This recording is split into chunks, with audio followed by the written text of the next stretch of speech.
उद्या काँग्रेस विधिमंडळमध्ये पक्षाची बैठक होतीये। बाळासाहेब थोरात यांनी असं म्हटलेलं आहे।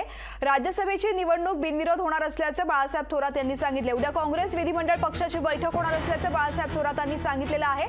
आमची कोणतीही अडचण होणार नाही असंही थोरात म्हणाले। भाजपला किती काँग्रेसची गरज आहे ते दिसून आलं असंही म्हणाले।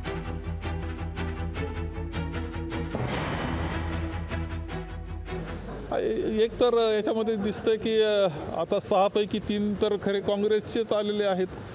गेले सोडून हे खरं आहे, परंतु म्हणजे भारतीय जनता पक्षाला आणि त्या आमच्या जे आहेत आता सत्तेमध्ये आहेत यांना काँग्रेसची किती गरज आहे हे सुद्धा दाखवत आहेत। म्हणजे त्याच्यामध्ये मान्य अशोकरावजी आहेत, मिलिंद देवराजी आहे, हंडोरेजी आमच्या काँग्रेसचे आहेत।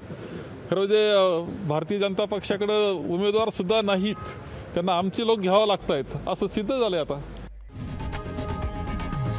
लोकशाही मराठी ऐका, पहा, जागरूक रहा।